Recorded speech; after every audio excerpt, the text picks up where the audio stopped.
اور یہاں سے اصل میں یہ 10 صورتیں ہیں مدنی جو شروع ہو رہی ہیں، اور قرآن مجید میں تعداد سور کے اعتبار سے یہ سب سے بڑا اکٹھ ہے، یعنی اتنا بڑا مجموعہ اور کسی جگہ پہ نہیں ہے۔ ہاں وہ ویسے تو جو ہم نے پڑھی ہیں سورہ بقرہ، سورہ آل عمران، نساء، مائدہ، تو وہ ہجوم ان کا بہت بڑا ہے، لیکن تعداد صورتوں کی جو ہے نا 10 اور کہیں نہیں ملے۔ وہ وہاں پہ 4 تھیں، پھر 2 آئیں سورہ انفال اور سورہ توبہ، پھر 1 آئی سورہ نور، پھر 1 آئی سورہ احزاب، پھر 3 آئیں سورہ فتح، سورہ محمد، سورہ فتح اور سورہ حجرات۔ اب یہ 10 آ گئی ہیں، اس سے پہلے کہیں نہیں آئی ہیں، آگے بھی نہیں ہیں۔ ان 10 صورتوں کے بارے میں یہ کہا جاتا ہے کہ یہ نبی صلی اللہ علیہ وسلم پر اس مدنی دور میں نازل ہوئی ہیں کہ جب مسلمانوں میں ایک بڑی تعداد ان لوگوں کی شامل ہو چکی تھی کہ جو فتح کے بعد شامل ہوئے تھے، اور وہ ان آزمائشوں سے نہیں گزرے تھے جیسے مکے والے آزمائشوں سے گزرے، جیسے مدنی ابتدائی دور میں پہلے 5 سالوں میں لوگ آزمائشوں سے گزرے۔ تو یہ جو نئی انٹری تھی، اس کی ایک جھلک ہم نے سورہ حجرات میں دیکھی تھی کہ قالت الاعراب آمنا قل لم تؤمنوا ولکن قولوا اسلمنا۔ اب اللہ تعالیٰ یہ جانتے تھے کہ ایک وقت آئے گا اکثریت ایسے لوگوں کی ہوگی، وہاں میں فرض کریں ایسے لوگ آٹے میں نمک کے برابر تھے، یا چلیں 10% تھے، تو جس زمانے میں اور آپ ہیں، عظیم اکثریت وہ ہے جو دیکھا دیکھی مسلمان ہے یا وراثت کی وجہ سے مسلمان ہے۔ تو جو کمزوریاں، خامیاں ان لوگوں میں پیدا ہوتی ہیں جو سوچ سمجھ کر ایمان قبول نہیں کرتے، یہ سردار لوگ ایمان لے آئے تو وہ بھی لے آئے، اسلام غالب ہو گیا تو وہ بھی ایمان لے آئے، یا مسلمانوں کے گھروں میں پیدا ہوئے تو مسلمان ہیں، تو ان لوگوں میں جو خامیاں یا کمزوریاں پیدا ہوتی ہیں ان کی کوئی ادنا جھلک وہاں پہ تھی، اس کو ایڈریس ان صورتوں میں کیا گیا۔ بالفاظ دیگر کہنے کا مطلب یہ ہے آج ہمارے لیے رہنمائی کے اعتبار سے ان صورتوں میں بہت بڑی رہنمائی موجود ہے، جو ہماری آج کی خرابیاں ہیں ان کے اعتبار سے۔ سب سے پہلے جو سورہ حدید آئی ہے، ان میں ویسے تو ان میں جو 10 ہیں ان میں سے 5 مسبحات کہلاتی ہیں، یعنی جن کے آغاز میں تسبیح کا ذکر ہے، سبح للہ یا یسبح للہ، یہ مسبحات کہلاتے ہیں۔ ان کی ایک علیحدہ شان، مطلب احادیث میں ان کا مرتبہ بیان کیا گیا ہے، اور ان میں سب سے پہلے جو ہے ان پورے صورتوں میں وہ سورہ حدید ہے۔ یہ اس صورت میں یہ ان کی جیسے سورہ فاتحہ ہے نا پورے قرآن کی اوپننگ صورت، یعنی یہ کہ اس کے ایک خلاصہ بھی ہے، اسی طرح ان صورتوں کے مضامین کا یہ خلاصہ ہے۔ اس کو یوں سمجھ لیجئے کہ جو نفاق کا مرض ہے، جو ایک جہاد ہے، دین کا مقصد کیا ہے، نبی صلی اللہ علیہ وسلم کا مقصد بعثت کیا ہے، جو سورہ نساء میں، سورہ بقرہ میں، سورہ آل عمران میں، سورہ مائدہ میں بہت تفصیل کے ساتھ مضامین آئے، یا مکی قرآن میں جو ایمان کے مضامین آئے، ان کا ایک لب لباب یا خلاصہ، یا ہوتے ہیں نا آج کل ہم کہتے ہیں یار کوئی خلاصہ بیان کر دیں، کل بھی ایک صاحب کہہ رہے تھے کہ اتنا بیان کرنے سے بہتر ہے کہ آپ کوئی تھوڑا خلاصہ بیان کر دیا کریں۔ تو خیر یہ تو ہر سال اس طرح کی جو ہے نا وہ تجاویز آتی رہتی ہیں، تو یہ وہ خلاصے ہیں، چلیں اور کوئی نہیں سن سکتا تو اللہ کے بیان کردہ خلاصے ہیں۔ میں خلاصہ کروں گا تو میں اپنی جو ہے نا پسندیدہ چیزیں اکٹھی کر لوں گا، تو ہم تو اس لیے پورا کرتے ہیں، لیکن یہ کہ اگر کوئی خلاصہ ہی سننا چاہتا ہے تو ان صورتوں میں گویا وہ خلاصہ آ گئے ہیں، خود اللہ کے بنائے ہوئے خلاصے جو تفصیلی صورتوں میں زیادہ، بڑی صورتوں میں زیادہ تفصیل کے ساتھ آئے ہوئے ہیں، اور ان سب کا خلاصہ ہے تمام جو ایک ایک صورت میں کوئی مضمون آگے آ رہا ہے جو سورہ حدید میں بیان کر دیا گیا ہے۔ اس کی پہلی 6 آیات میں یوں سمجھ لیجئے کہ اللہ کا تعارف جو اللہ خود ہے نا وہ پیش کر رہے ہیں۔ یہ بات میں آپ کے سامنے کیوں کہہ رہا ہوں، یہ جو مشرکین بھی تو مذہب پر عمل پیرا تھے نا، وہ مذہب کس نے بنایا تھا؟ انہوں نے خود، ان کا بھی کوئی خدا تھا، مانتے تھے یا نہیں مانتے تھے؟ اسی اللہ کو مانتے تھے۔ وَلَئِن سَأَلْتَهُم مَّنْ خَلَقَ السَّمَاوَاتِ وَالْأَرْضَ، اگر ان سے پوچھیں یہ آسمان اور زمین کس نے بنائے، لَيَقُولُنَّ اللَّهُ، وہ کہتے ہیں اللہ نے بنائے۔ لیکن اس اللہ کے ساتھ جو صفات لگاتے تھے، جو اس کے ساتھ ایٹریبیوٹس وہ کرتے تھے، جوڑتے تھے، اللہ کہتا ہے میں اس سے بہت پاک ہوں، سبحانہ و تعالی عما یصفون، یہ جو اوصاف اللہ کے بیان کر رہے ہیں میں اس سے بہت بلند و بالا ہوں۔ تو آج دنیا میں ایک مذہب کے اوپر اعتراض کیا جاتا ہے، وہ اعتراض یہ ہے کہ مذہب انسانوں نے خود بنایا ہے۔ جو آپ کے بچے دہریت کی طرف جا رہے ہیں اس لیے جا رہے ہیں، اعتراض یہ ہے کہ مذہب انسانوں نے خود بنایا ہے۔ قرآن پڑھیں تو قرآن یہی تو کہہ رہا ہے کہ انہوں نے اپنا خدا خود بنایا ہوا ہے، میں تو ایسا نہیں ہوں۔ تو یہ جس شے کو ہم بہت برا جان رہے ہیں کہ دہریت بہت تیزی سے پھیل رہی ہے، جس بنیاد پر پھیل رہی ہے وہ عین قرآنی بنیاد ہے، کہ یہ تمام مذاہب لوگوں نے خود بنائے ہوئے ہیں. بس اس میں اضافہ کر لیجئے، مجھے یہ ڈر ہے، میں نے اور آپ نے بھی خدا اپنا بنایا ہوا ہے.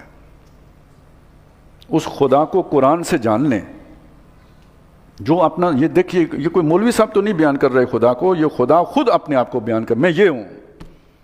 ان 6 آیات میں ان کا وہی مقام ہے. ایک طرف آپ وہ رکھیں سورہ اخلاص جو توحید فی ذات کو بالکل صاف نمایاں کر دیتی ہے، اور دوسری طرف رکھیں آیت الکرسی جو توحید فی صفات میں جامع و مانع ہے. ان دونوں کو جمع کریں تو یہ 6 آیتیں بنیں گی. اس میں وہ خلاصہ سارا آ گیا. بسم اللہ الرحمن الرحیم. سبح للہ ما فی السماوات والارض.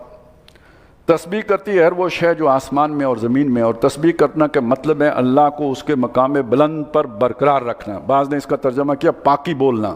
پاکی بولنا یعنی کسی اس میں کوئی عیب نہیں ہے، اس میں کوئی کمی نہیں ہے، اس میں کوئی نقص نہیں ہے، اس میں کوئی احتیاج نہیں ہے. یہ جو انسانی کمزوریاں اور عیب ہیں ان سے وہ بہت بلند ہے. یہ ہے تسبیح کا مطلب.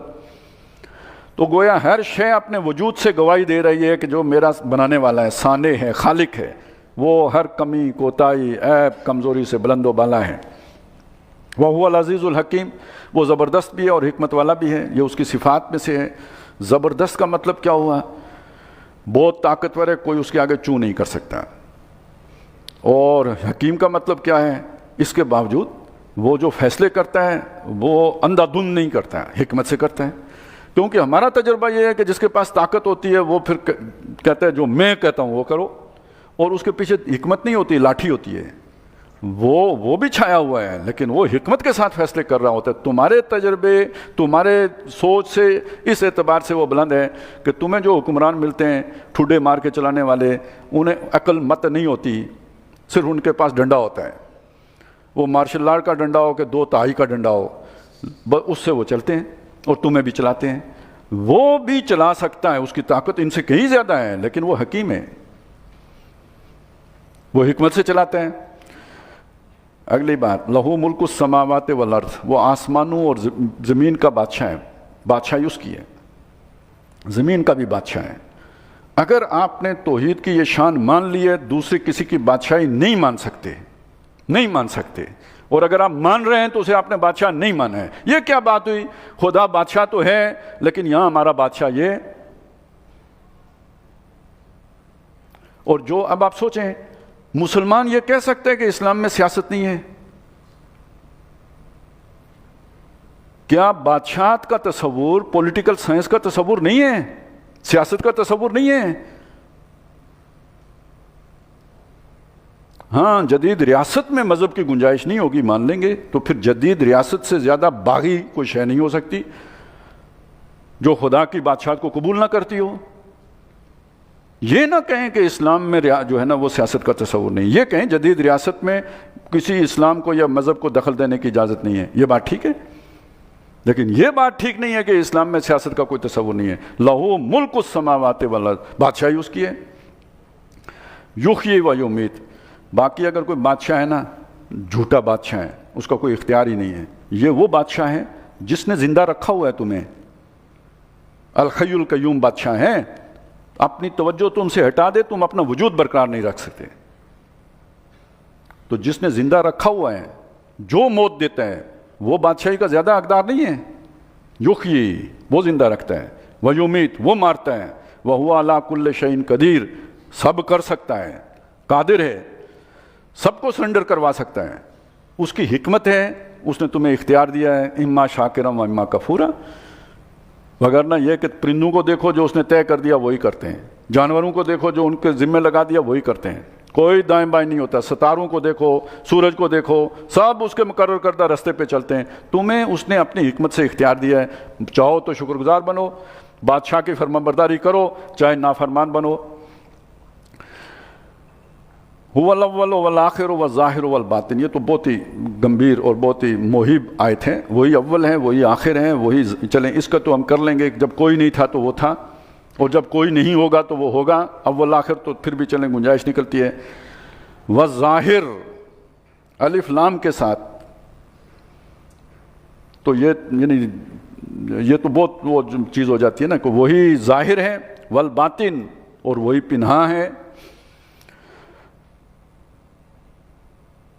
اب آپ اسے یہ سمجھ لیں کہ بس یہ پوری جو کائنات ہے اس کی حیثیت اللہ کے ذات کے سامنے نہ ہونے کے برابر ہے۔ یہ وجود حقیقی ہے ہی نہیں، غیر حقیقی وجود ہے۔ ہر چند کہیں کہ ہے، نہیں ہے۔ اللہ سے جب اس کا تقابل ہوگا ہے ہی نہیں۔ کم سے کم اس کی توجیہ یہ ہے کہ جو آپ کر سکتے ہیں، بظاہر نظر آتا ہے یہ ایک فریب نظر ہے جو ہمیں ہے، حقیقت میں گویا اس کا وجود نہیں ہے، موجود ہی نہیں ہے۔ یہ ہے جسے کہ اقبال نے کہا تھا نا، گماں آباد ہستی، ہستی ہے، بینگ ہے، میرے گمان میں آباد ہے۔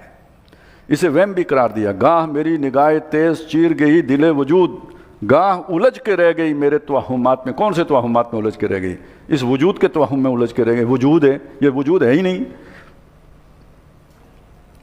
وَهُوَ بِكُلِّ شَيْءٍ عَلِيمٌ، وہ ہر شے کا علم رکھتا ہے۔ تو اب جب آپ اس سطح پہ آ کے دیکھیں گے تو پھر کیا آپ کے ملک، تو کیا آپ کی بادشاہی، اور کیا آپ کا وجود، اور کیا آپ کی حیثیت، اور کیا پدی، اور کیا پدی کا شوربہ۔ وَهُوَ الَّذِي خَلَقَ السَّمَاوَاتِ وَالْأَرْضَ فِي سِتَّةِ أَيَّامٍ، اور وہی ہے جس نے آسمانوں اور زمین کو بنایا 6 دنوں میں۔ ثُمَّ اسْتَوَىٰ عَلَى الْعَرْشِ، پھر عرش پر متمکن ہو گیا۔ عرش کس شے کو کہتے ہیں؟ جس پہ بادشاہ بیٹھتا ہے، اور بادشاہ وہاں بیٹھ کر کیا کرتا ہے؟ حکم چلاتا ہے۔ لاہور والوں کو تو پتہ ہے نا، تخت لاہور کا ذکر تو آج بھی ہوتا ہے۔ تو یہ ایک تخت ارض و سما ہے جس کے اوپر اللہ تعالیٰ براجمان ہے، یعنی اس کی حکومت ہے۔ وسع کرسیہ السماوات والارض، پورے آسمانوں اور زمین کے اوپر اسی کی کرسی ہے، یعنی اس کا اقتدار ہے۔ یعلم ما یلج فی الارض، وہ جانتا ہے جو کچھ زمین کے اندر گھستا ہے۔ وما یخرج منہا، جو اس سے نکلتا ہے، انسان ہو، حیوان ہو، کوئی اشراط الارض ہو، کوئی بارش کی بوند ہو، یا یہ کہ کوئی بیج ہو، ہر شے کو جانتا ہے، جو اندر گئی، جو باہر نکلی۔ وما ینزل من السماء، اور جو آسمان سے اترتا ہے۔ وما یعرج فیہا، جو چڑھتا ہے، فرشتے اتریں چڑھیں، انسانی ارواح جو کسی نئی آدمی پیدا ہوتا ہے اس میں ڈالی جاتی ہیں، جو پرانی نکال کے لے جائی جاتی ہیں، بخارات اٹھیں یا بارش برسے، سب جانتا ہے۔ وَهُوَ مَعَكُمْ أَيْنَمَا كُنْتُمْ، وہ تمہارے ساتھ ہوتا ہے جہاں کہیں تم ہوتے ہو۔ وَاللَّهُ بِمَا تَعْمَلُونَ بَصِيرٌ، جو تم کرتے ہو اللہ دیکھتا ہے، اس سے اوجل کچھ بھی نہیں ہے۔ ایسا بادشاہ ہے۔ لَهُ ملک، دیکھیں پھر آ گیا، لَهُ مُلْكُ السَّمَاوَاتِ وَالْأَرْضِ، آسمانوں اور زمین کا بادشاہ ہے۔ آپ کی توحید کدھر رہ جائے گی اگر آپ اس بات کو نہیں مانیں گے تو؟ لا یشرک فی حکمہ احدا، اپنے حکم دین حاکمیت میں کسی کو شریک نہیں کرتا، اور اس نے کسی کو جو ہے نا بیٹا نہیں بنایا۔ وَلَمْ يَكُنْ لَهُ شَرِيكٌ فِي الْمُلْكِ، اس کی بادشاہی میں بھی کوئی اس کا شریک نہیں ہے۔ ان الحکم الا للہ، حکم دینے کا اختیار اللہ کے سوا کسی کے پاس نہیں ہے۔ تو یہ ذہن میں رکھ کر یہ سے پڑھیں، لَهُ مُلْكُ السَّمَاوَاتِ وَالْأَرْضِ، آسمانوں اور زمین کی بادشاہی اس کی ہے۔ وَإِلَى اللَّهِ تُرْجَعُ الْأُمُورُ، آج تمہیں یہ آپشن ہے، شکر گزار بنتے ہو یا باغی بنتے ہو، لیکن یہ سارے معاملات اسی بادشاہ ارض و سما کے سامنے پیش ہوں گے، اور وہاں پہ طے ہوگا کس کو سزا دی جانی ہے اور کس کو انعامات سے نوازا جانا ہے۔ آج میڈل دیے نا، ریاست کے وفاداروں کو میڈل مل گئے نا، تو ایک عالمی ریاست میں، عالمی کیا کہیں اسے، جو کہیں آفاقی ریاست ہے، اس نے بھی تو میڈلز دینے ہیں نا ایک دن، وہ اس دن طے ہو، 23 مارچ کو نہیں طے ہوگا، وہ یوم الدین کو طے ہوگا۔ اس دن پہلا جو نکارہ بجے گا وہ کیا ہوگا، لمن الملک اليوم، کس بادشاہ کی خدمت کر رہے کہ آئے ہو، آج کس کی بادشاہی ہے۔ یولج اللیل فی النہار، وہ دن کو داخل، رات کو داخل کرتا ہے دن میں، ویولج النہار فی اللیل، اور دن کو داخل کرتا ہے رات میں، قدرت کا کمال ہے اس کا۔ وَهُوَ عَلِيمٌ بِذَاتِ الصُّدُورِ، اور جو اس کو سینوں میں پوشیدہ ہے، لا شعور میں بیٹھا ہوا ہے، وہ اس کو بھی جانتا ہے۔ کوئی پتہ لگا اللہ تعالیٰ کا؟ یہ ہے تمہارا خدا۔ اس طرح مانتے ہو تو اس خدا کو مانتے ہو جس کا تعارف محمد الرسول اللہ نے کرایا ہے۔ یوں اس خدا کو مانتے ہو تو جو اقرار کرتے ہو، آمنت باللہ کما ہوا باسمائہ و صفاتہ، اس پر پورے اترتے ہو۔ اور اگر کوئی اپنا ہی بنایا ہوا ہے اب آپ سوچیں، تباہی سوچیں کہ جو آپ کو وظیفے بتا دیتے ہیں نا، کوئی ایک بتا دیتا ہے کوی کا وظیفہ کرو، کوئی عزیز کا وظیفہ بتا دیتا ہے، یہ اللہ کے رنگوں کو توڑ دینے والی بات ہے۔ وظیفہ اگر کرنا ہے تو اسماء و صفات ساری کا کرو تاکہ پورے خدا کا تصور آپ کے سامنے آئے۔ الہاد نہ کرو ان میں، ایک حصہ یاد ہے دوسرے کا پتہ ہی نہیں۔ اس خدا کو منع ہے تو پھر آپ کہہ سکتے ہیں کہ بھئی یہ تو ہمارے پاس اللہ کا پیغام آیا، ہم نے اس خدا کو مانا نہیں، تو جو آپ کا تصور تھا اس کے ساتھ جوڑا اور اس کا نام اللہ رکھ لیا آپ نے۔ یہ آج کے الہاد کی بات نہیں سنا رہے ہیں، یہ سقراط ارسطو وغیرہ سے پہلے جو یونان میں دور گزرا ہے نا، اس دور کے ایک فلسفی نے یہ بات کہی تھی، اگر گدھے اور گھوڑے اللہ کا تصور کر سکتے ہوتے خالق کا، تو اپنی جیسے کسی کا کرتے۔ لمیٹیشنز ہوتی ہے نا، میرا تخیل کی پرواز کتنی ہوگی، جو کچھ میں نے دیکھا، تجربہ جس سے میں گزرا، تو میں خدا بناؤں گا، کیسا بناؤں گا؟ ویسا ہی بناؤں گا۔ اب اس کے بعد یہ اس تعارف کے بعد پھر جو عملی تقاضے ہیں وہ سامنے آ گئے۔ بادشاہ کے دو ہی مطالبے ہیں، آمنو باللہ و رسولہ، ایمان لاؤ اللہ پر اور اس کے رسول پر۔ کیا مطلب؟ بادشاہ کے طور، یہ جو تعارف اس کے طور پر مانو، ان ساری صفات کے ساتھ مانو، اور رسول اس کا سفیر، بادشاہ ارض و سما کا سفیر آیا ہے، جیسے فرعون کے دربار میں آیا تھا ایسے تمہارے پاس اس کا پیغام ہے۔ آمنو باللہ و رسولہ، اور اگلا مطالبہ کیا ہے؟ وانفقوا مما جعلکم مستخلفین فیہ۔ بادشاہ کا سب کچھ ہوتا ہے یا نہیں؟ جس کی زمین چاہے ایکوائر کر لے، جس کو جو چاہے حکم دے، یہ بادشاہ ہوتا ہے۔ بادشاہ کی تو غلام ہوتے ہیں سارے، لہذا جو کچھ اس نے تمہیں دیا ہے، دیکھو دیا بھی سارا اس نے ہے، تم نے ارن نہیں کیا، اس نے دیا، جس پر تمہیں اختیار دیا ہے، یہ طے کر لو کہ اس کو اس کی راہ میں لگانا پڑا تو دریغ نہیں کریں گے۔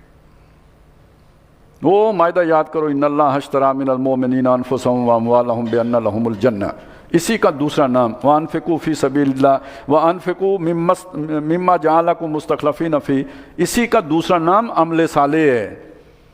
ایمان اور عمل صالح، ایمان اور یہاں پہ انفاق کا لفظ آیا، بعض جگہوں پہ ایمان کے ساتھ جہاد کا لفظ آ جاتا ہے، انہی صورتوں میں آگے پڑھیں گے۔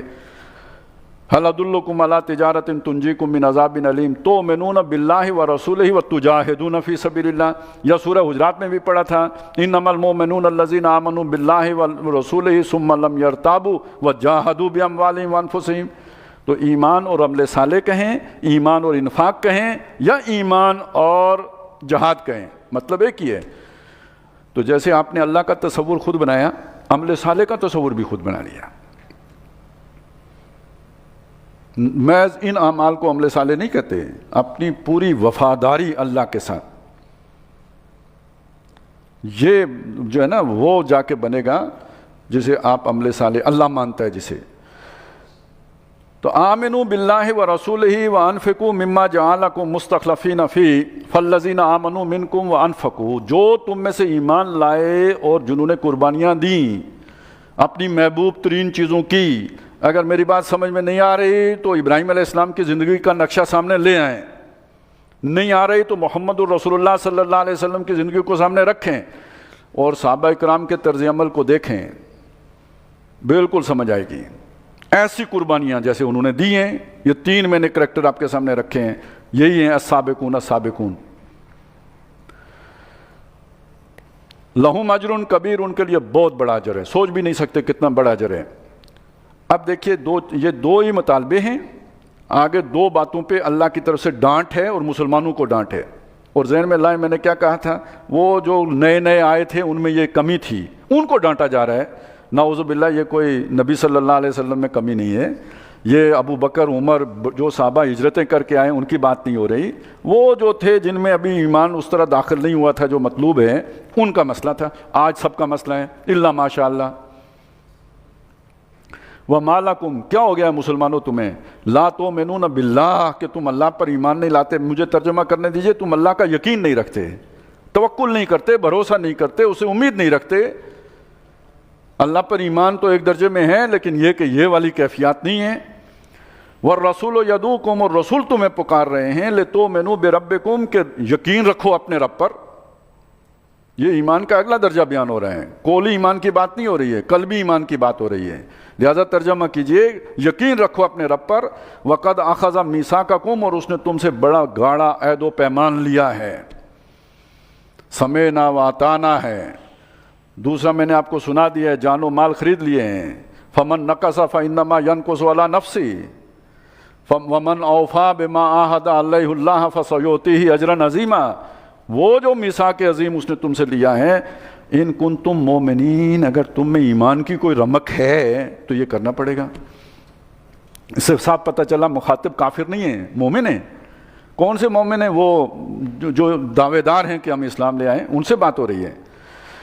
ایمان کیسے لیں؟ اگر فرض کریں نہیں ہے، کہاں سے ملے گا؟ هو الذی ينزل علی عبدہ آیات بینات، وہی ہے جس نے اتارے اپنے بندے پر آیات بینات، وہ واضح آیات جس میں اللہ کا تعارف پیش کیا گیا نا۔ آیات بینات وہ ہیں جن میں اللہ کا تعارف ہے، واضح واضح، دو ٹوک، صاف صاف۔ لِيُخْرِجَكُم مِّنَ الظُّلُمَاتِ، تاکہ وہ تمہیں اندھیاروں سے نکالے، بے ایمانی کے اندھیاروں سے نکالے، شرک کے اندھیاروں سے نکالے، اِلَى النور، اور روشنی میں لے کے آئے۔ اس روشنی کا ذریعہ کون ہے؟ اللہ نور السماوات والارض، اللہ کا صحیح تعارف در حقیقت ایمان ہے، اس کی صحیح پہچان کا نام ایمان ہے، اور ساری عبادت کا انحصار اللہ کے تعارف پر ہے، اور شرک کی بنیاد اللہ کا تعارف نہ ہونا ہے۔ وما قدر اللہ حق قدری، انہوں نے اللہ کو نہیں پہچانا جیسے کہ اس کو پہچاننے کا حق تھا۔ تو وہ تعارف آپ کو یہاں سے ملے گا۔ وَإِنَّ اللَّهَ بِكُمْ لَرَؤُوفٌ الرَّحِيمٌ، اے مسلمانوں، اللہ تعالیٰ تمہارے لیے بہت ہی نرمی کرنے والا اور بہت ہی مہربان ہے کہ اس نے تمہیں یہ رستہ دکھا دیا ہے اپنے تک پہنچنے کا۔ تو ایک ڈانٹ پڑ گئی اس بات پر کہ یہ تم دل کے یقین والا ایمان کیوں نہیں لاتے ہو۔ دوسری ڈانٹ سنیں، وَمَا لَكُمْ، اور کیا ہو گیا تمہیں، اللہ تنفقوا فی سبیل اللہ، کہ تم اللہ کی راہ میں خرچ نہیں کرتے ہو۔ مطالبہ کیا تھا؟ وَأَنفِقُوا مِمَّا جَعَلَكُمْ مُسْتَخْلَفِينَ فِيهِ۔ اچھا، یہ جو خرچ کرنے کا معاملہ ہمارے سامنے آتا ہے نا، کیا آتا ہے؟ پہلی بات تو یہ ہے کہ زکوٰۃ دے دو۔ اچھا، وہ بھی اللہ کے ساتھ پوری تجارت ہے، رمضان میں دیں گے 700 گنا زیادہ ہوگا۔ حالانکہ کسی سے مسئلہ پوچھیں، زکوٰۃ جس مہینے میں فرض ہوتی ہے ہر سال اسی مہینے میں دینی پڑتی ہے، وہ کوئی رمضان مخصوص نہیں ہے۔ لیکن کیا کریں، تاجرانہ ذہنیت ہے کہ رمضان میں وہ ہر عمل کا اتنا زیادہ ثواب ہو جاتا ہے تو اس میں آ کے دیں گے۔ دوسری بات، ہمارے سوچ وہاں رک جائے گی۔ اس سے آگے زیادہ سے زیادہ کیا گئی، مسجد میں دے دیا، مولوی صاحب کی خدمت کر دی، کوئی دینی ایکٹیویٹی ہو گئی تو اس میں کچھ کر لیا۔ قرآن جو چاہ رہا ہے وہ کیا ہے، اس کی جھلکیاں کیا ہیں؟ تاجر تھے محمد رسول اللہ صلی اللہ علیہ وسلم، جب خدمت قرآن شروع کی تو اس کے بعد تو گویا اپنا سارا وقت لگانا بھی تو انفاق ہے۔ ٹائم از منی، ٹائم ادھر لگا دیا تو گویا انفاق ہی کیا۔ اور کبھی کوئی ایسا موقع آیا، ابو بکر گھر میں جھاڑو دے کے آ گئے یا نہیں آ گئے؟ یہ زکوٰۃ ہے۔ حضرت عمر آدھا لے کے آ گئے یا نہیں آ گئے؟ جس کے پاس کچھ نہیں تھا اس نے رات کو جا کے نوکری کی، جو ملا صبح لا کے حضور کی جھولی میں ڈال دیا لا کے۔ یہ انفاق ہے جسے قرآن یہاں پہ بیان کر رہے ہیں۔ سب کچھ لٹانے کے لیے تیار رہو۔ فالذین ہاجروا واخرجوا من دیارہم واوذوا فی سبیلی وقاتلوا وقتلوا، یہ انفاق ہے۔ تو کیا ہو گیا ہے کہ تم اللہ کی راہ میں بے خطر آتش نمرود میں نہیں کودتے؟ ٹھیک ہو گیا، یہی اس کا حاصل ہے نا۔ وَلِلَّهِ مِيرَاثُ السَّمَاوَاتِ وَالْأَرْضِ، حالانکہ اللہ ہی کی آسمانوں اور زمین کی میراث، ویسے بھی چھوڑ ہی جاؤ گے سارا، ساتھ لے کے کچھ بھی نہیں جاؤ گے۔ سکندر جب دنیا سے گیا دونوں ہاتھ خالی تھے، اپنے ہاتھوں سے اللہ کو دے کے جاؤ۔ لا یستوی منکم من انفق من قبل الفتح وقاتل، اب دیکھیے کیا نکلا ہے اس کے اندر سے، تم میں سے برابر نہیں ہو سکتے جو انفاق کرے اور قتال کرے۔ اب انفاق کے ساتھ قتال آ گیا، یعنی انفاق مال کو علیحدہ کر دیا اور انفاق جان کا نام قتال رکھ دیا۔ جو قتال کرے من قبل الفتح، فتح ہونے سے پہلے۔ اب فتح کا مطلب لیں اسلام کا غلبہ۔ اسلام جب غریب تھا تو اس کا ساتھ دینا، جب امید ہی نہیں ہے کہ میرا مال کسی کو دنیاوی کو نتیجہ پر منتج ہوگا، اور خون پسینہ لگانا، جب دنیاوی اعتبار سے ناکامی بالکل مقدر کے طور پر نظر آ رہی ہے، صرف اللہ کی رضا کے لیے یہ کام کرنا تو تبھی ثابت ہوگا لیکن جب دینی پھر گئے، اسلام غالب ہو گیا، اس کے بعد تو جو آپ نے لگایا وہ پروڈکٹیو بھی ہے، نظر بھی آتا ہے، نتائج بھی سامنے آتے ہیں، جو محنت ہو رہی ہے وہ پھل بھی دے رہی ہے، پھر تو ہر کسی کو لگانے کا دل کرتا ہے۔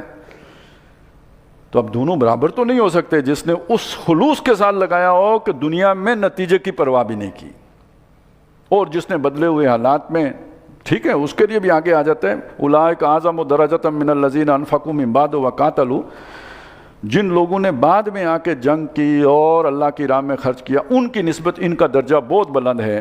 وَكُلًّا وَعَدَ اللَّهُ الْحُسْنَى، سب کے ساتھ اللہ کا اچھا وعدہ ہے۔ ابھی جو دو صورتیں پڑھ کے آئے ہیں، لیکن اچھا وعدہ تو اصحاب الیمین کے ساتھ بھی ہے، اور اچھا وعدہ السابقون السابقون کے ساتھ بھی ہے، فی جنات النعیم والوں کے ساتھ، لیکن جنتوں میں فرق تو ہے۔ یہ اعظم و درجہ ہے، یعنی وہ جو اصحاب الیمین کی جنت اور مقربون کی جنت، بہت بڑا فرق ہے۔ تو مقرب کون ہے؟ جنہوں نے اسلام کی غربت میں اسلام کا ساتھ دیا۔ واللہ بما تعملون خبیر، اور جو تمہارے اعمال ہیں اللہ ان سے باخبر ہے۔ ایک اور انداز میں بھی اپیل کیے، کیسے کیسے وہ کہتے ہیں نا، ایک تصریف آیات بات کو سمجھانے کے لیے یا ابھارنے کے لیے یا ترغیب دینے کے لیے یا شوق دلانے کے لیے ایک بات کو پھیر پھیر کر بیان کرتے ہیں۔ اللہ ایک اس انداز میں بتایا، ایک اور انداز میں بتایا۔ من ذا الذی یقرض اللہ قرضا حسنا، کون ہے جو اللہ کو قرض حسن دے گا؟ یہ اللہ کون ہے؟ غنی عن العالمین ہے۔ اللہ کون ہے؟ لہو ملک السماوات والارض ہے۔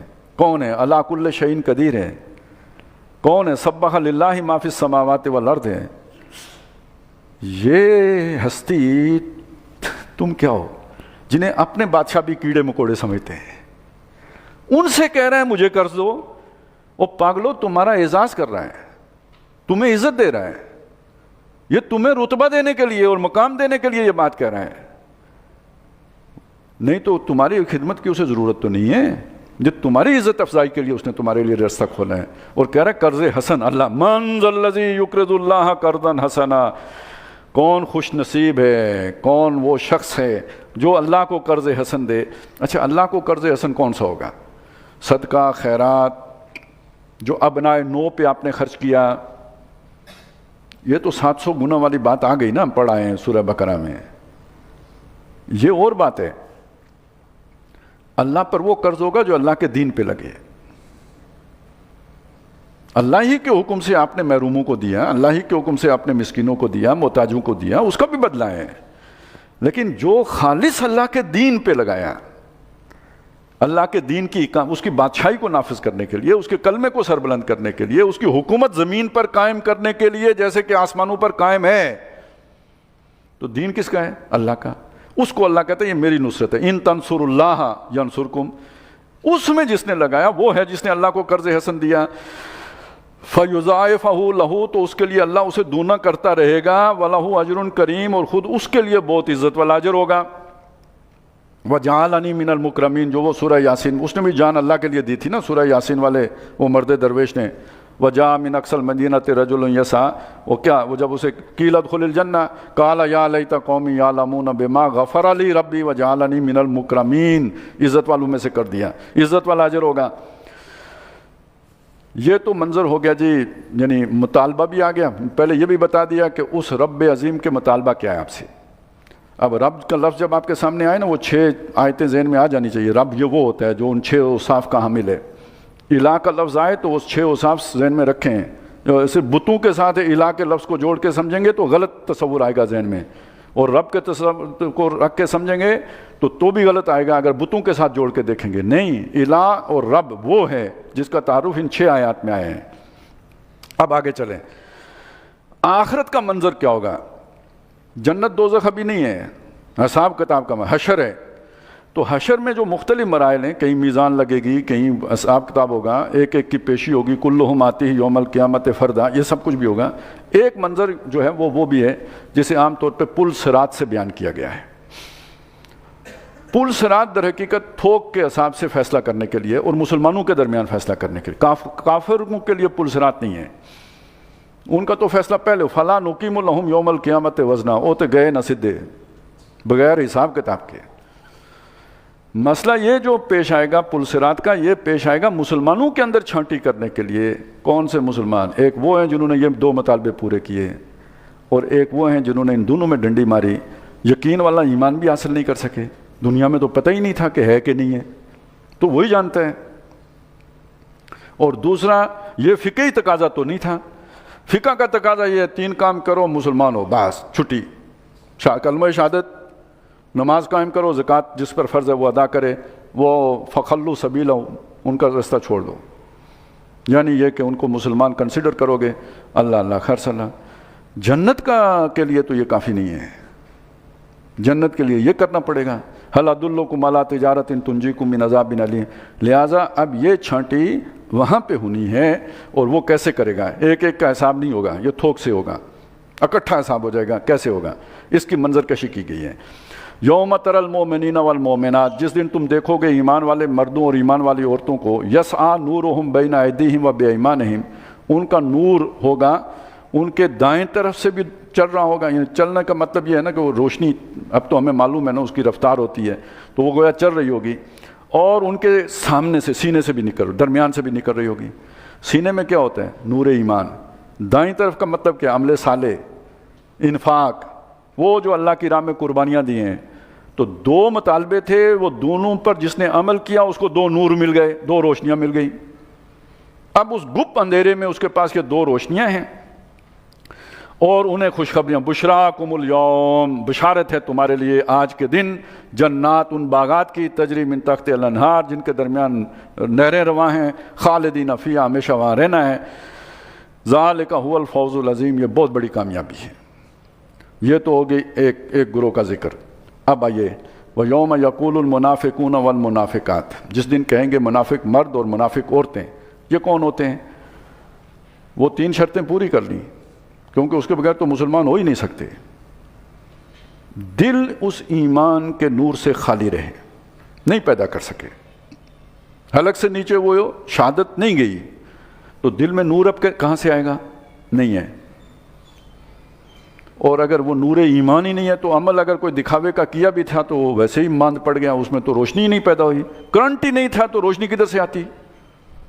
ایمان کا کرنٹ ہی نہیں تھا نا اس میں، انما الاعمال بالنیات، تو وہ اگر اس نے کیا بھی تھا تو کسی غلط نیتی کے تحت کیا ہوگا، موٹیو اس کا کوئی نیک نہیں رہا ہوگا، لہٰذا اس میں بھی کوئی روشنی نہیں۔ اب اس کا مسئلہ ہے، جس دن منافق مرد اور منافق عورتیں کہیں گے للذین آمنوا، ایمان والوں سے کہیں گے، انظرونا، ہمیں مہلت دو، ہمیں ڈھیل دو، یا ہمیں بھی موقع دو، نقتبس من نورکم، تاکہ تمہاری روشنی سے ہم بھی فائدہ اٹھائیں، اقتباس کریں۔ وہ جیسے نہیں ہوتا کسی کا پیراگراف اپنی کتاب میں شامل کر لینا، یا کہیں آپ کی ہیڈ لائٹس خراب ہو جائیں تو کسی گاڑی والے کو کہتے ہیں یار میں آپ کو فالو کروں گا، آپ ذرا آگے آگے چلیں، تو وہ کہیں گے کہ ذرا ہم اندھے ہیں، ہمیں تو کچھ نہیں نظر آ رہا، گپ اندھیرا ہے، تو آپ اپنی روشنی سے ہمیں بھی فائدہ اٹھانے کا موقع دو۔ قیل ارجعوا وراءکم، کہا جائے گا، ایمان والے نہیں جواب دیں گے، کوئی سوالی ہو تو یہ ایمان والوں کی شان نہیں ہے کہ وہ اسے رد کر دیں اس کے سوال کو، کوئی حاطف غیبی، کوئی فرشتہ، کوئی جو بھی وہاں پہ تعینات ہوگا ذمہ دار، وہ آواز لگائے گا، ارجعوا وراءکم، پیچھے چلے جاؤ واپس، فَالْتَمِسُوا نُورًا، وہاں سے نور تلاش کر کے لے آؤ۔ یہ نور دنیا سے کما کے لانا تھا، یہاں اس کا کوئی چارج کرنے والا اسٹیشن موجود نہیں ہے کہ آپ کی الیکٹرانک گاڑی کو یہاں چارج کیا جا سکے، یہ چارجنگ ادھر سے کرا کے آنی تھی۔ فَضُرِبَ بَيْنَ، اچھا دیکھیے، اب دیکھیے تقسیم ہو گئی نا، دنیا میں سارے مکس ہیں، مسلمان منافق اکٹھے رہتے ہیں، اب وہاں پہ سیکنڈوں میں تقسیم ہو گئی، جن کی روشنی تھی وہ آگے بڑھ گئے، جن کی روشنی نہیں تھی وہ کھڑے رہ گئے۔ یہی دنیا میں ہوتا تھا یا نہیں؟ سورہ بقرہ کے 2 رکوع کے آخر میں جو مثال پیش کی گئی ہے کہ فَلَمَّا أَضَاءَتْ عَلَيْهِمْ مَشَوْا فِيهِ، جب روشنی ہوتی تھی چلتے تھے، وَلَمَّا قَامُوا، کیا ہے، مَشَوْا فِيهِ وَإِذَا أَظْلَمَ عَلَيْهِمْ قَامُوا، جب اندھیرا چھاتا تھا رک جاتے تھے، تو اب ان پر اندھیرا ہے تو رکے ہوئے ہیں، روشنی دوسروں کے پاس ہے وہ نکل گئے، تقسیم ہو گئی، یہ پیچھے رہ گئے وہ آگے نکل گئے، سیپریشن ہو گئی، یا کہیں پولرائزیشن ہو گئی۔ فَضُرِبَ بَيْنَهُمْ بِسُورٍ، ان کے درمیان حائل کر دی جائے گی ایک دیوار، لہو باب، جس میں ایک دروازہ بھی ہوگا۔ اس میں بڑی یعنی دروازے کا ذکر کیوں آیا؟ تو علماء نے لکھا ہے کہ یہ جو لوگ پیچھے رہ جائیں گے ان میں سے بعض کا ایمان ہے مگر بہت تھوڑا سا ہے، اور ان کے گناہ ایسے ہیں کہ اس ایمان کے اوپر انہوں نے پردہ ڈال دیا ہے، وہ روشنی باہر نہیں آ رہی ہے۔ اگر آپ نے پرانی لالٹین دیکھی ہو آپ کو اندازہ ہوگا، جب وہ اس کی بتی جل رہی ہوتی تھی تو کالا ہو جائے شیشہ تو گھوپ اندھیرا ہو جاتا تھا، بتی اندر جل رہی ہے لیکن لائٹ منعکس نہیں ہو رہی اس شیشے کے کالے ہونے کی وجہ سے۔ تو قرآن مجید نے، ہم نے سورہ نور میں پڑھا کہ یہ سینہ بھی تو ایک اسی طرح کا تاک ہی ہے نا جس کے اندر وہ چراغ رکھا ہوا ہے۔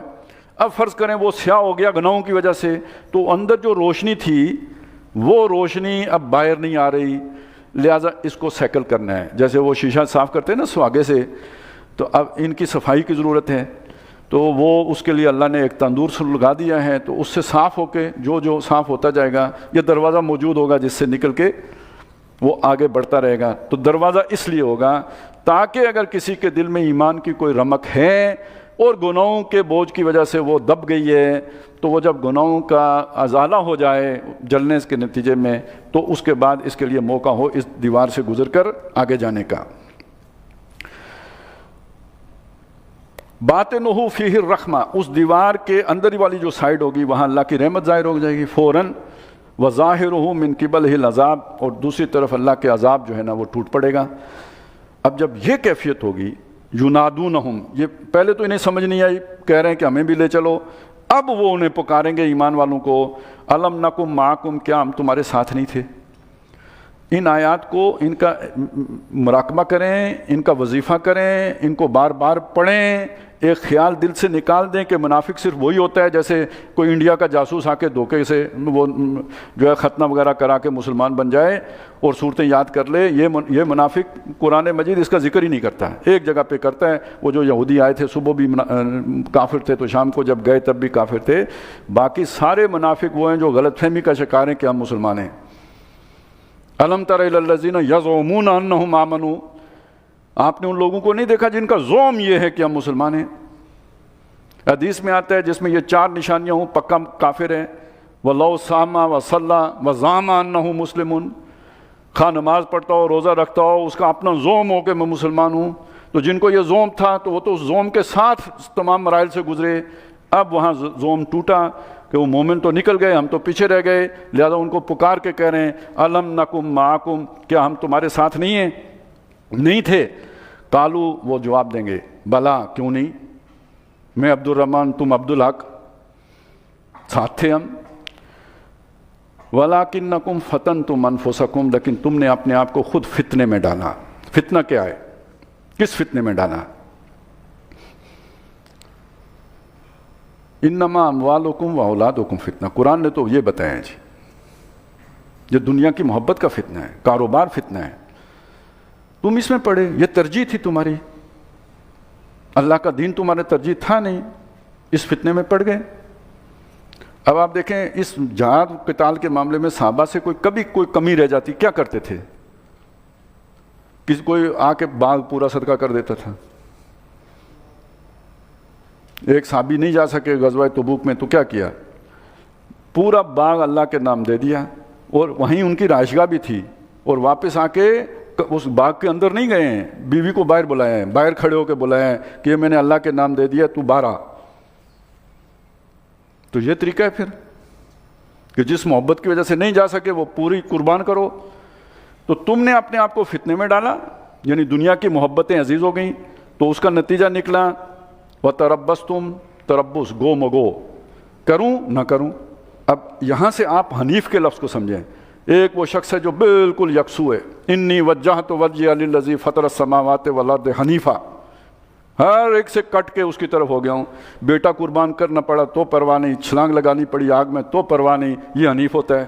اور ایک یہ ہوتا ہے ڈبل مائنڈیڈ، یہ نقصان یہ فائدہ، چلوں نہ چلوں، کروں نہ کروں، ارادہ باندھتا ہوں سوچتا ہوں توڑ دیتا ہوں، ایسا نہ ہو جائے ایسا نہ ہو جائے، تیل دیکھو تیل کی دھار دیکھو، حالات کا رخ دیکھو، ہواؤں کو پہچانو، اونٹ دیکھو کس کروٹ بیٹھتا ہے، سارے انڈے ٹوکری میں جمع نہ کرو۔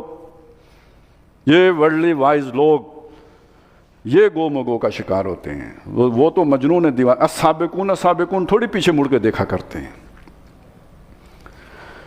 وَتَرَبَّصْتُمْ وَارْتَبْتُمْ، پھر تم شک میں پڑ گئے۔ شک کیا ہوتا ہے؟ تعبیر کی غلطی ہوتی ہے،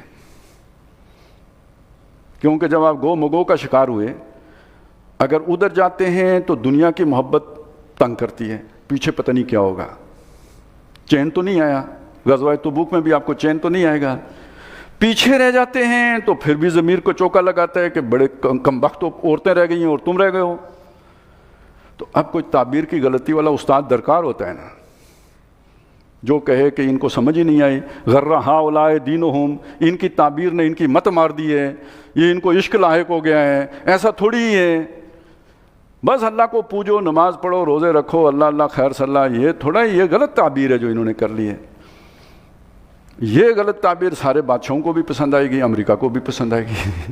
ہاں بالکل، یہ تعبیر تو بادشاہ والا اسلام امریکہ کو درکار نہیں ہے، باقی صوفی اسلام چل سی بھائی، بلکہ دوڑ سی۔ تو پھر تمہیں وہ تعبیر پسند آ گئی کہ جس نے تمہیں اس میں شک میں ڈال دیا کہ جنت اس کے بغیر ہی مل جائے گی، کیا ضرورت ہے اتنی قربانیاں دینے کی۔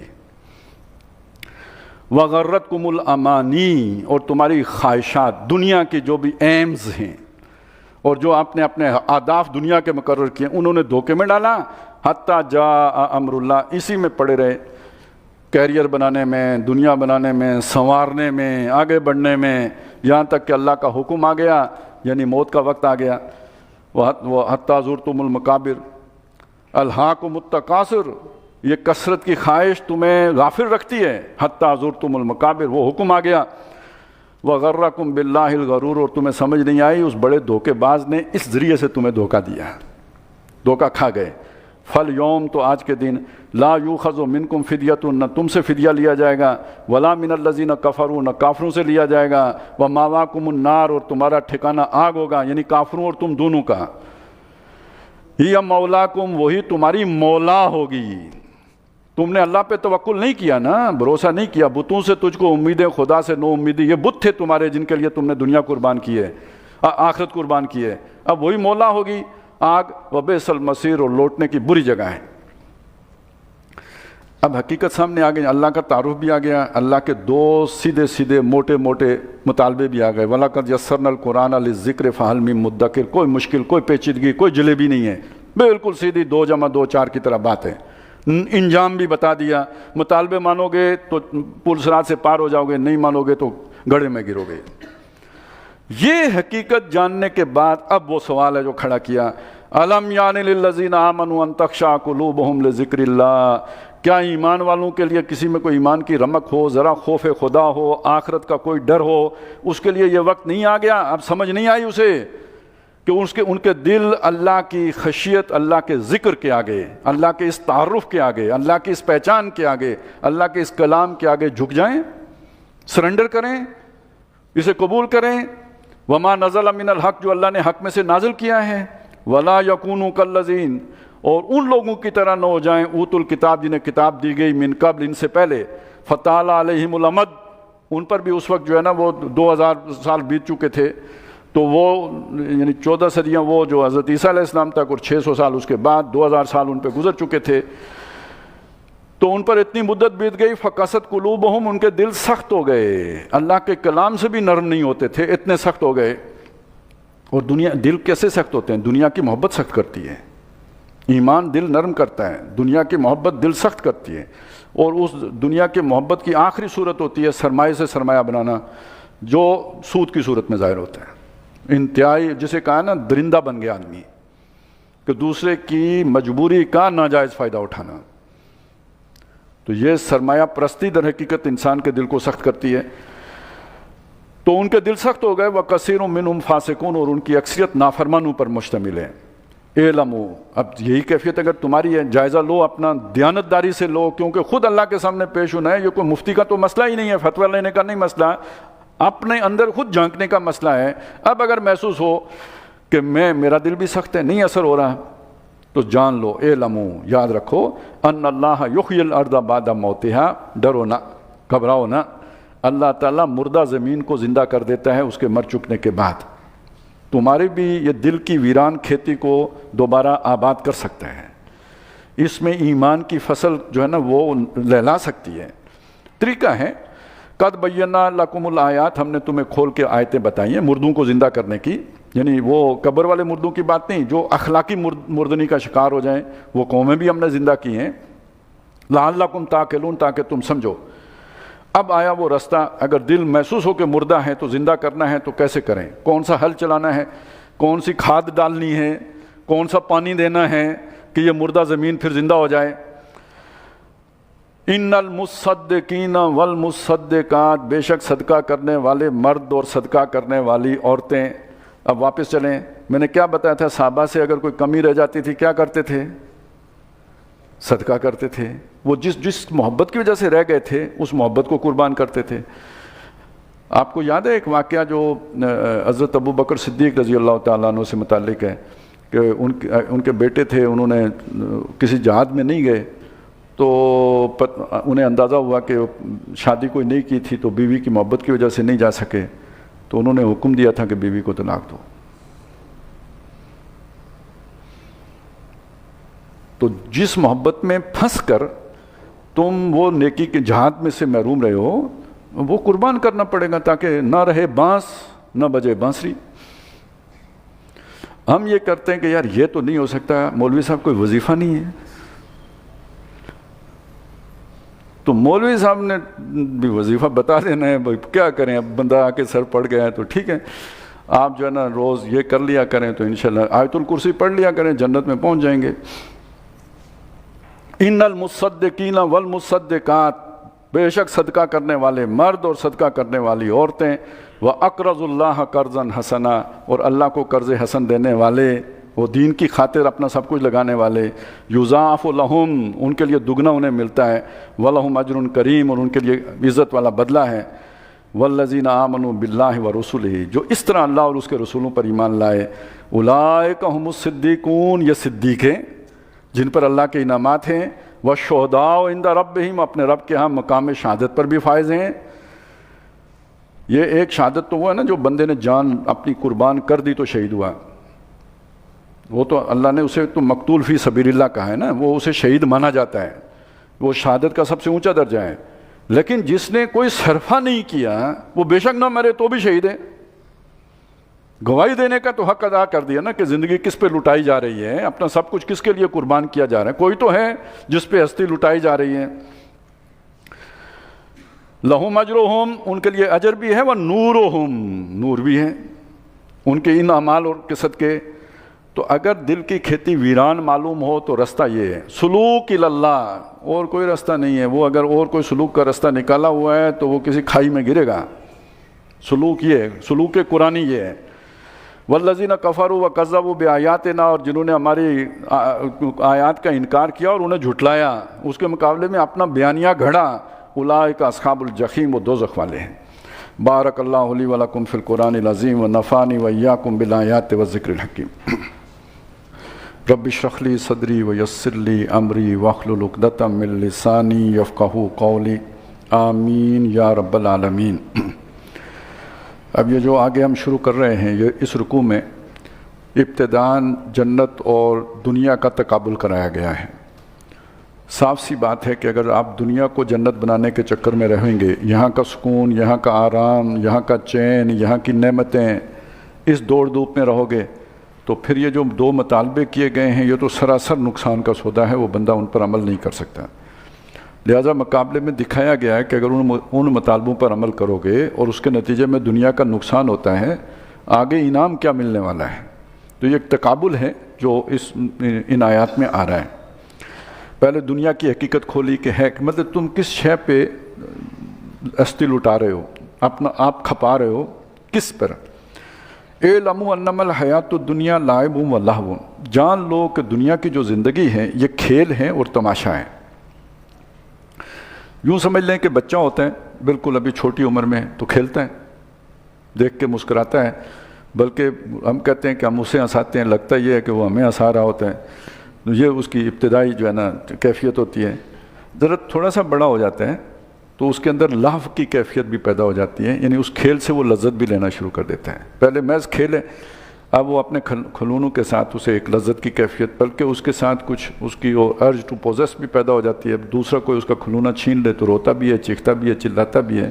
تو تھوڑا سا یعنی ایک اس سے درجہ بلند ہو گئے ہیں.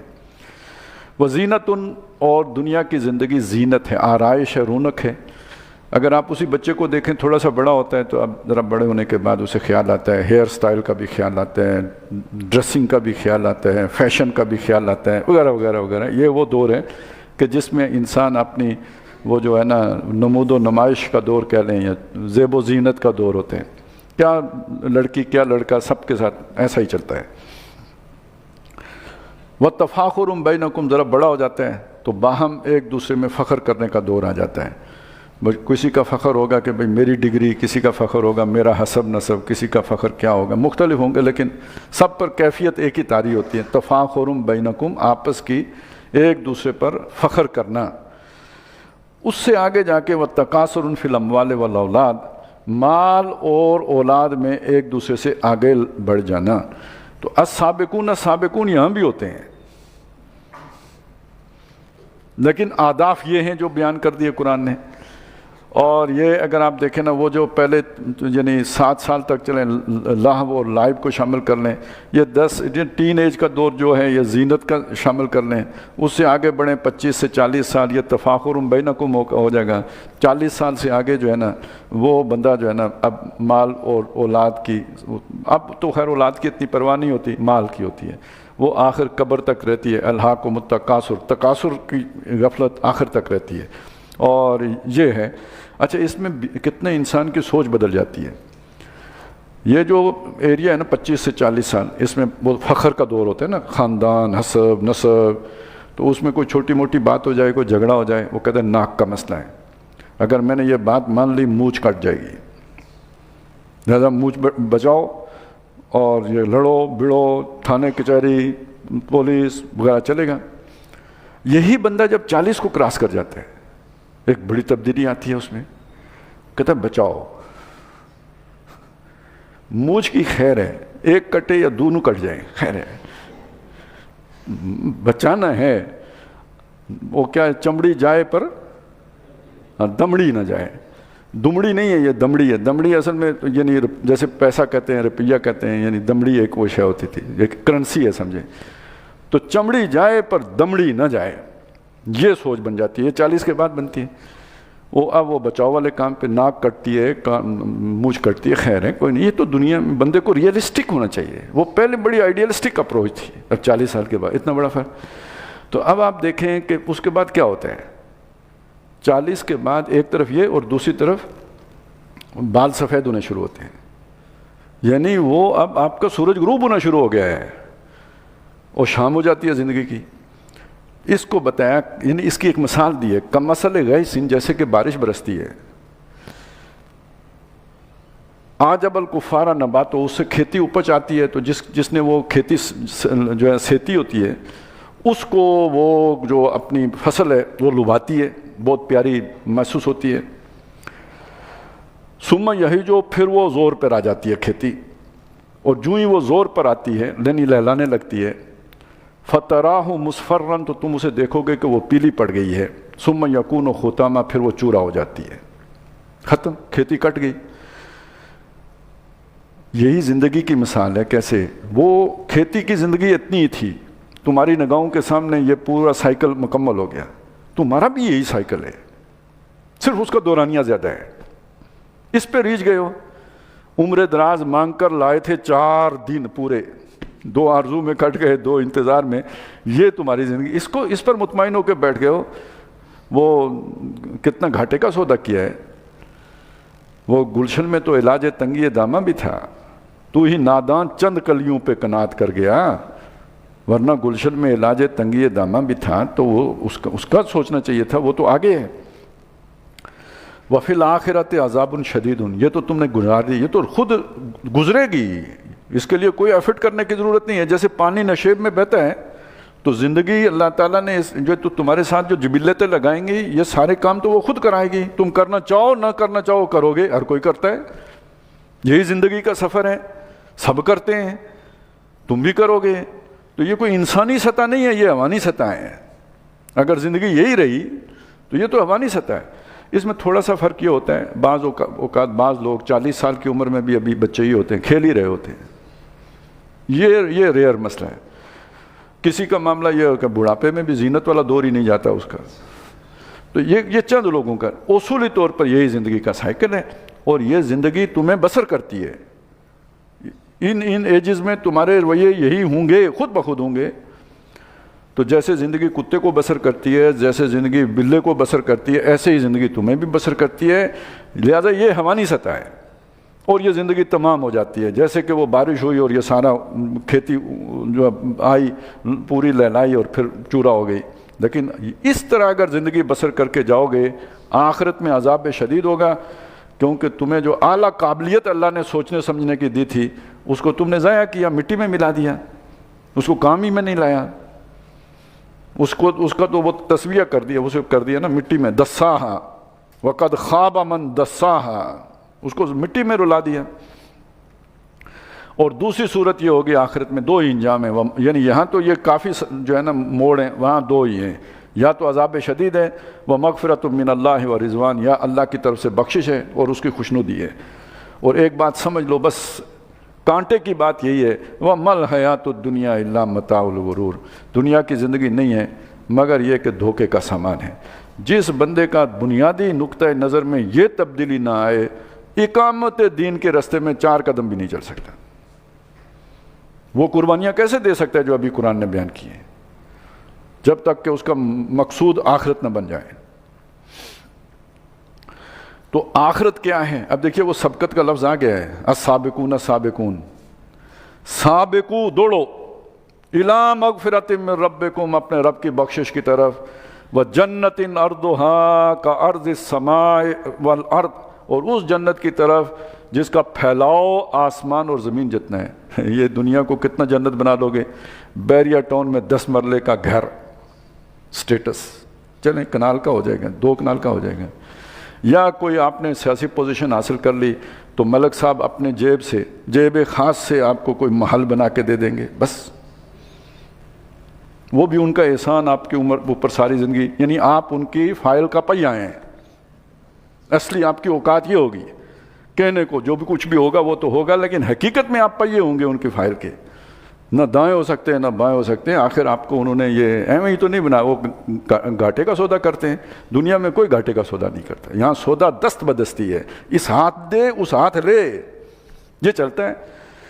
تو وہ بھی اپنا پورا کر لیں گے. ظاہر ہے انہوں نے کچھ سوچ کے ہی تو آپ پہ یہ بنیے کا بچہ کچھ سوچ کے گرا ہوگا نا، ایویں تو نہیں گرتا. تو پھر وہ جنت جس کا پھیلاؤ آسمان اور زمین جتنا ہے. یہاں پہ آسمان کا لفظ آیا ہے، سورہ آل عمران میں سماوات کا لفظ آیا تھا، یعنی پوری کائنات کو اللہ جنت بنا دے گا. اب آپ تصور کریں عند سدرۃ المنتہا، اور یہ باقی نیچے اگر ساری اصحاب الیمین کی ہو گئی تو سدرۃ المنتہا سے آگے اگر السابقون السابقون کی ہوگی تو کیا شے ہوگی. اور یہ نیچے والی کائنات ہم ابھی پڑھ کے آئے ہیں کتنی کہ جس کا اینڈ ہمیں ابھی تک نہیں معلوم ہوا. نوری سالوں پہ بھی ناپ وہ جو نا وہ نہیں ہو پا رہے. کیا وہ زندگی ہوگی آج، اس کا کیا آپ کو تصور کرائیں. اس لیے حدیث میں آتا ہے نا کہ جو وہاں کی کیفیات ہوں گی وہ کسی بندہ مومن کے دل کے کسی گوشے میں بھی نہیں آ سکتی. اس لیے یہ جتنی نعمتوں کا ذکر آتا ہے، حور مقصورات فی الخیام، یہ وغیرہ وغیرہ سارا، اس کو نزل کہا ہے. نزل ابتدائی مہمان نوازی کو کہتے ہیں، جاتے ہی جو فوری طور پہ مل جاتے ہیں.